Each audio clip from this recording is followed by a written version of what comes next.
نیچے ایک مفصل مضمون پیش کیا جا رہا ہے جس میں رمضان المبارک کے دوران قرآن مجید کی تلاوت میں اضافہ کرنے کے طریقے تفصیل سے بیان کیے گئے ہیں۔ یہ مضمون جس میں عملی تجاویز، حکمت عملی اور روحانی بصیرت شامل ہے تاکہ آپ اس بابرکت مہینے میں قرآن کی تلاوت کو اپنی روزمرہ زندگی کا حصہ بنا سکیں اور اس کی عظمت سے مستفید ہو سکیں۔ تعارف: رمضان کا مہینہ نہ صرف روزوں کا مہینہ ہے بلکہ یہ روحانیت، تزکیہ نفس اور قرآن سے نزدیکی کا بھی مہینہ ہے۔ قرآن مجید کو پڑھنا اور سمجھنا مسلمانوں کے لیے بے پناہ اجر اور رحمت کا باعث ہے۔ اس مہینے میں قرآن کی تلاوت کی اہمیت کو مد نظر رکھتے ہوئے کئی مسلمان اس نیت سے اپنے دل و دماغ کو تیار کرتے ہیں کہ وہ اس مہینے میں زیادہ سے زیادہ قرآن پڑھیں، مگر اکثر ہمیں مختلف رکاوٹیں درپیش ہوتی ہیں، جیسے مصروفیت، اداس مزاج یا غیر منظم شیڈول، جس کی وجہ سے ہم اپنی نیت پر پورا عمل نہیں کر پاتے۔ اس مضمون میں ہم ایسے متعدد طریقے اور مشورے پیش کریں گے جن سے آپ رمضان میں قرآن کی تلاوت کو بہتر بنا سکیں۔ مجید کی فضیلت اور اہمیت: ایک، روحانی ترقی کا ذریعہ۔ قرآن نہ صرف ہمارے اخلاق و کردار کو سنوارنے کا ذریعہ ہے بلکہ یہ ہمیں اللہ کے قریب لے جاتا ہے۔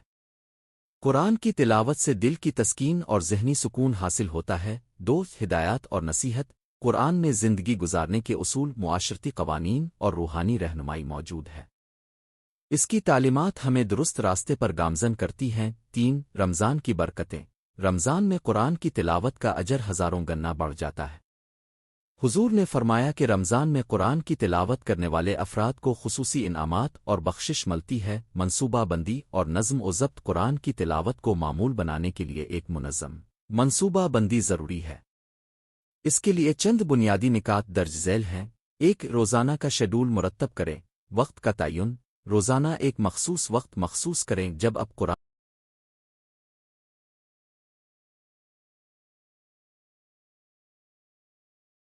کی تلاوت کریں۔ صبح سویرے یا افطاری کے بعد کے اوقات بہترین ہو سکتے ہیں کیونکہ اس وقت دل پرسکون ہوتا ہے۔ منصوبہ بندی کے ٹولز: آپ موبائل ایپلیکیشنز، کیلنڈر یا نوٹ بک کا استعمال کر کے اپنے پڑھنے کے اوقات اور مقاصد کو لکھ سکتے ہیں۔ مختصر مگر مسلسل نشستیں۔ چھوٹے وقفوں میں تلاوت کرنے سے ذہنی تھکن کم ہوتی ہے اور اب زیادہ دیر تک توجہ برقرار رکھ سکتے ہیں۔ اگر پورے صفحے پڑھنے میں دشواری ہو تو مختصر حصوں کو روزانہ کے اہداف کے طور پر مقرر کریں۔ تین، ہدف مقرر کریں۔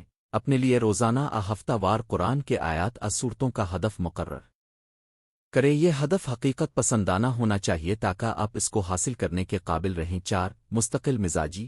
قرآن کی تلاوت کے لیے باقاعدہ عادات بنائیں۔ اس کے لیے پہلے دن سے ہی عزم کریں کہ آپ اس مہینے میں اپنی تلاوت کی عادت کو مضبوط کریں گے۔ مناسب ماحول اور ماحول کی اہمیت۔ قرآن کی تلاوت کے لیے ایک پرسکون اور منظم ماحول کا انتخاب بہت اہم ہے۔ ایک، خاموش جگہ کا انتخاب۔ ایسی جگہ منتخب کریں جہاں شور شرابہ کم ہو اور آپ کو مکمل توجہ حاصل ہو۔ گیر میں ایک مخصوص کونا کمرہ منتخب کریں جہاں صرف عبادت اور قرآن کی تلاوت ہو۔ دو، صفائی اور ترتیب۔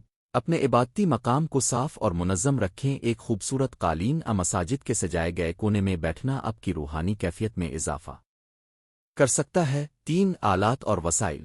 قرآن مجید کی اچھی کوالٹی کی نسخہ موبائل ایپلیکیشنز کا استعمال کر اگر ممکن ہو تو قرآن کی تفسیری کتابیں بھی ساتھ رکھیں تاکہ آپ کو معنی و مفہوم سمجھنے میں آسانی ہو۔ ٹیکنالوجی کا استعمال موجودہ دور میں ٹیکنالوجی نے عبادت کے عمل کو مزید آسان بنا دیا ہے۔ قرآن کی تلاوت میں اضافہ کرنے کے لیے درج ذیل ٹیکنالوجیکل ذرائع کا استعمال کیا جا سکتا ہے۔ ایک، موبائل ایپلیکیشنز۔ کئی ایسی ایپس موجود ہیں جو قرآن کی تلاوت، ترجمہ اور تفسیر فراہم کرتی ہیں۔ ان ایپس میں آپ روزانہ کی تلاوت کا شیڈول بنا سکتے ہیں اور یاد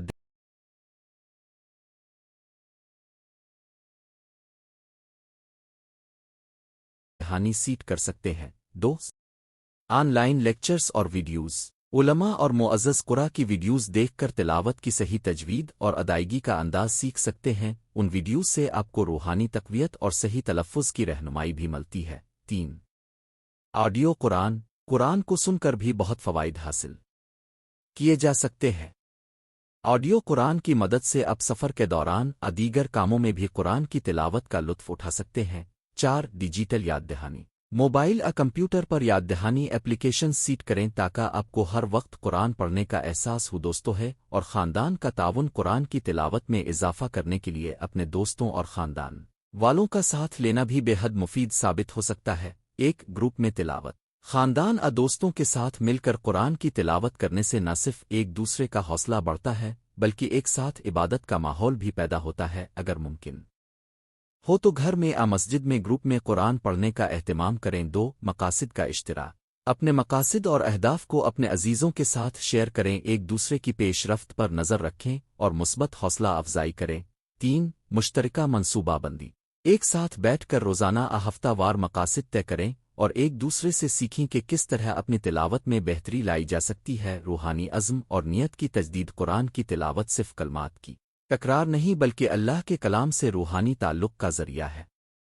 اس نیت کو مضبوط بنانے کے لیے درج ذیل نکات پر غور کریں۔ ایک اخلاص نیت اپنی تلاوت کا مقصد صرف دنیاوی فوائد عارضی خوشیوں تک محدود نہ رکھیں بلکہ اللہ کی خوشنودی حاصل کرنے اور روحانی پاکیزگی کی جستجو کریں۔ اخلاص کے ساتھ پڑھیں اور سوچیں کہ ہر لفظ اب کو اللہ کے قریب لے جانے والا ہے۔ دو دعا اور استغفار قرآن کی تلاوت کے بعد دعا کریں کہ اللہ آپ کی نیت کو قبول فرمائے اور آپ کو علم و عمل میں بہتری عطا فرمائے۔ استغفار کی اذکار اور دعا کے ساتھ اپنی کمیوں کو محسوس کریں اور اللہ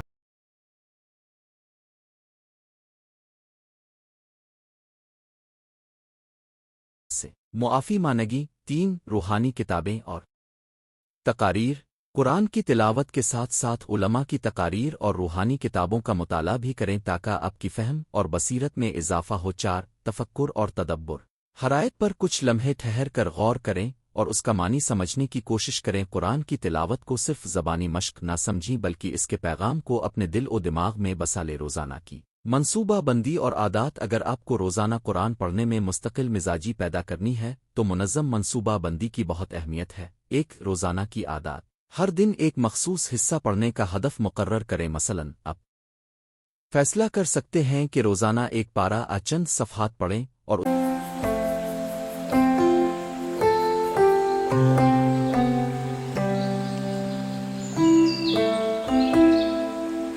اس کا خلاصہ تشریح اپنے ذہن میں محفوظ کریں۔ دو پڑھائی کا ریکارڈ رکھیں۔ ایک جرنل نوٹ بک میں لکھیں کہ آپ نے کیا پڑھا اور اس پر آپ کے خیالات کیا ہیں۔ یہ عادت آپ کو نہ صرف اپنے پیش رفت کا علم دے گی بلکہ آپ کو اپنی غلطیوں سے سیکھنے کا موقع بھی فراہم کرے گی۔ تین مختلف اوقات کا استعمال دن کے مختلف اوقات میں قرآن کی تلاوت کریں تاکہ آپ کا دماغ تازہ دم رہے۔ صبح کی تازگی، دوپہر کی فراغت اور رات کی خاموشی، ہر وقت کے اپنے فوائد ہیں۔ چار مستقل مزاجی کا ضم یہ سمجھیں کہ روزانہ کی معمولی کوششیں بھی مجموعی طور پر بہت زیادہ فائدہ مند ثابت ہوتی ہیں۔ اگر کبھی کوئی دن کسی وجہ سے کم تلاوت ہو تو خود کو مایوس نہ کریں بلکہ اگلے دن دوبارہ پوری لگن سے شروع کریں۔ قرآن پڑھنے کی تکنیکیں قرآن کی تلاوت میں بہتری کے لیے چند تکنیکی نکات کو اپنانا بھی ضروری ہے۔ ایک تجوید اور تلفظ صحیح تجوید کے ساتھ قرآن پڑھنا نہایت ضروری ہے۔ تجوید کی کلاسز لیں، آن لائن ویڈیوز کے ذریعے صحیح طریقہ سیکھیں تاکہ الفاظ اور آیات کی ادائیگی درست ہو۔ دو آہستہ آہستہ پڑھیں، جلدی میں پڑھنے سے معنی و مفہوم سے محروم رہ سکتے ہیں۔ ہر آیت کو غور سے پڑھیں اور اس پر فکر کریں تاکہ آپ کا دل اس کی روشنی سے منور ہو۔ تین وقفے اور تفکر بعض اوقات مختصر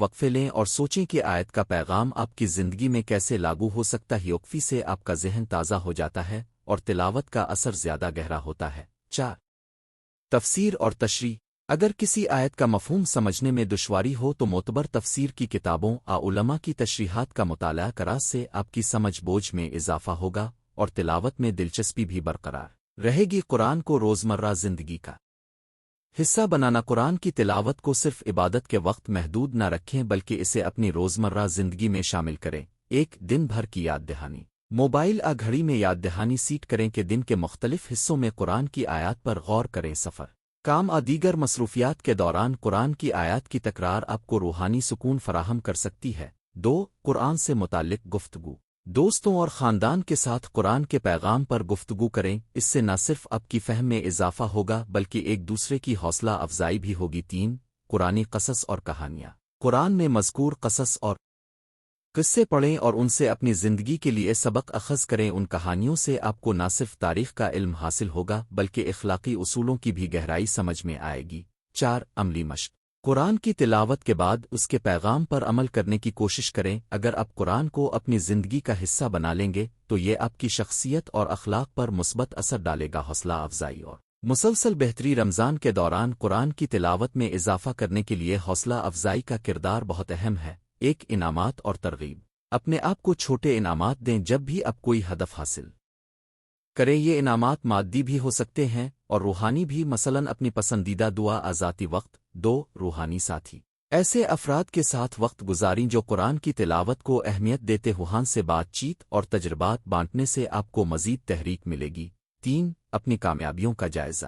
ماہانہ ہفتہ وار بنیادوں پر اپنے پیش رفت کا جائزہ لے، یہ جانیں کہ آپ نے کس طرح کی بہتری کی ہے اور اگلے اہداف کیا ہونے مسائل اور رکاوٹوں کا حل۔ اگر کبھی محسوس ہو کہ آپ کی تلاوت متاثر ہو رہی ہے تو اس کی وجوہات معلوم کریں اور ان کا حل تلاش کریں۔ کسی عالم معتمد دوست سے مشورہ بھی لیا جا سکتا ہے تاکہ آپ کے روحانی سفر میں کوئی رکاوٹ نہ آئے۔ عملی حکمت عملی۔ آئیے اب کچھ عملی حکمت عملیوں پر غور کریں جو آپ کو رمضان میں قرآن کی تلاوت میں اضافہ کرنے میں مدد فراہم کریں گی۔ ایک، صبح کا آغاز قرآن سے۔ روزانہ صبح کا آغاز قرآن کی تلاوت سے کراس سے آپ کا دن خوشگوار آغاز ہوگا اور دل کی سکونت میں اضافہ ہوگا۔ دو، کھانے کے بعد کی تلاوت۔ افطاری کے بعد قرآن پڑھنے کا معمول اپنا اس وقت دل آرام میں ہوتا ہے اور قرآن کی تعلیمات کو بہتر سمجھا جا سکتا ہے۔ تین، شام کے اذان کے بعد ایک سیشن۔ مغرب عشاء کے بعد قرآن کی تلاوت کے لیے کم از کم ایک سیشن طے کریں۔ یہ سیشن آپ کے دن بھر کی مصروفیات سے نکال کر ایک روحانی وقفہ فراہم کرے گا۔ چار، تعلیمی گروپس کا قیام۔ اپنے دوستوں اور پڑوسیوں کے ساتھ ایک تعلیمی گروپ تشکیل دیں جس میں روزانہ ہفتہ وار بنیادوں پر قرآن کی تلاوت اور تشریح کی جائے۔ سے نہ صرف علم میں اضافہ ہوگا بلکہ آپ کو ایک مشترکہ مقصد حاصل کرنے کا جذبہ بھی ملے گا۔ پانچ، قرآنی چیلنجز۔ خود کو اپنے گروپ کو قرآنی چیلنجز دیں جیسے کہ اس مہینے 30 پارے ختم کریں وہ آپ ہر روز ایک مخصوص صورت مکمل کریں۔ چیلنجز آپ کو متحرک اور پرعزم رکھیں گے۔ مشکلات اور ان کا حل۔ قرآن کی تلاوت کے دوران آپ کو مختلف مشکلات کا سامنا ہو سکتا ہے لیکن ان مسائل کا حل بھی موجود ہے۔ ایک، توجہ کی کمی۔ اگر آپ کو تلاوت کے دوران توجہ برقرار رکھنے میں مشکل پیش آتی ہے تو پہلے مختصر وقفے لیں اور پھر دوبارہ شروع کریں۔ دماغ کو پرسکون کرنے کے لیے چند لمحے خاموش بیٹھیں اور گہری سانسیں لیں۔ دو، وقت کی کمی۔ مصروفیات کے باوجود قرآن کی تلاوت کے لیے مخصوص وقت نکالنا ممکن ہے۔ دن کے مختلف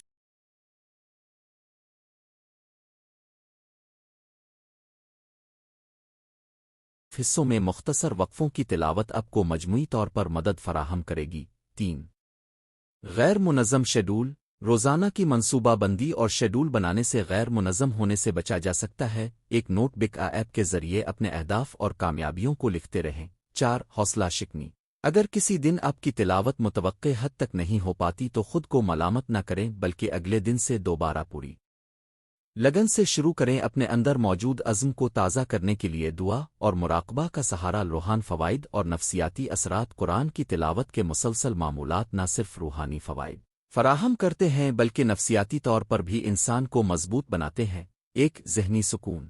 قرآن کی آیات پڑھنے سے دل اور دماغ کو سکون ملتا ہے جو روزمرہ کی پریشانیوں سے نجات دلاتا ہے۔ اس سے ذہنی دباؤ کم ہوتا ہے اور انسان میں مثبت سوچ پیدا ہوتی ہے۔ دو، حوصلہ افزائی۔ ہر آیت کا مطالعہ انسان کو امید اور ہمت بخشتا ہے کہ وہ اپنی زندگی میں مثبت تبدیلی لا سکتا ہے۔ روحانی قوت اور اعتماد میں اضافہ ہوتا ہے۔ تین، اخلاقی ترقی۔ قرآن مجید اخلاقیات، بردباری اور محبت کا درس دیتا ہے۔ اس کے پیغام پر عمل کرنے سے انسان